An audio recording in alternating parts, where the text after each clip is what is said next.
Hey there, and welcome. Today, we are going to get into a word you hear literally everywhere: validation. We're going to unpack what it really means, how that definition got a little warped, and why the thing you might be searching for is actually something way, way deeper. You've heard this a million times, right? I just need validation. Maybe you've even said it yourself. And it sounds so reasonable, so healthy. I mean, of course we want our feelings to be seen and heard. It feels like a basic human need. But here's a thought. What if that very request, that constant search for validation, is actually getting in the way of real psychological growth? That's the big question we're tackling today, and trust me, the answer is pretty surprising. So this brings us to what we can call the validation trap.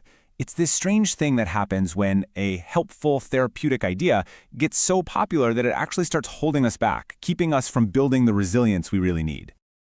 Okay, the whole problem really boils down to this one simple but massive confusion. We mix up validation with being valued, and they are not the same thing at all. Think of it like this. Validation is someone saying, "Wow, I get why you're so frustrated about the traffic." Being valued is knowing that person still loves being in the car with you, even when you're fuming. See the difference? And when you look at it from a clinical point of view, it gets even clearer. When we start treating validation like it's oxygen, something we absolutely must have to survive, it becomes a huge roadblock. Instead of helping us build a strong core, it just makes us dependent on other people to tell us we're okay. To really understand how we got here, we've got to rewind and go back to the source. Let's take a look at what validation was actually designed to do in therapy, because it was never meant to be the end goal. It was a very specific tool for a very specific job. So the original clinical definition is super precise. Validation just means, from your point of view, I can see why you feel that way. It's all about acknowledging the emotion, not agreeing with the story. For instance, if your friend is terrified of giving a speech, validation isn't, "You're right, you're going to bomb." It makes total sense you're nervous. Public speaking is really tough for a lot of people. And this really gets to the heart of what validation was never, ever meant to be.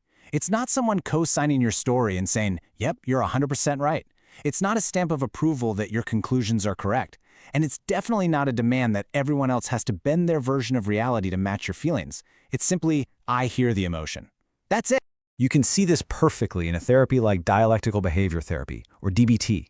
They use validation super strategically. Step 1, someone's emotions are through the roof. Step 2, you validate their feeling, which helps calm their nervous system down. And only then, when they're less activated, can you move to step 3, the real work of using skills and actually checking in with reality. Validation is the bridge you cross to get to the work. It's not the destination itself. But something happened. When this very precise clinical tool left the therapy room and went out into the world, its meaning started to get twisted. It warped into something else entirely. And the shift was pretty dramatic. "I hear your emotion" somehow turned into "I agree with your story." A tool that was meant to help you calm down became a demand for total agreement. And this is the big one. Just acknowledging someone's experience morphed into an identity demand, where if you disagree with me, you're not just disagreeing with my point, you're attacking who I am as a person. And the consequence of that shift is huge. When any kind of disagreement starts to feel like a personal rejection, like someone is dismissing your entire being, that's a pretty clear sign of what clinicians call a fragile self-structure. It means your sense of stability is coming from the outside in, not the inside out. So, if constantly chasing validation is a trap, what's the alternative? Well, this brings us to the real, fundamental need that's usually hiding behind that request: the need to feel valued. And the difference between these two is like night and day.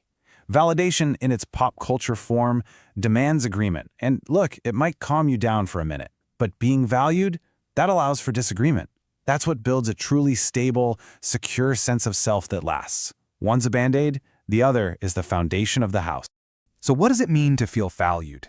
It's that deep down, core belief that your worth as a human being is not on the line every time you make a mistake. It's knowing that someone you love can say, "Hey, I actually think you've got that wrong," and you hear it as a comment on your idea, not an indictment of your character. You can just feel the difference, can't you? From that distorted view, any disagreement feels like a total rejection. Any correction brings up this wave of shame.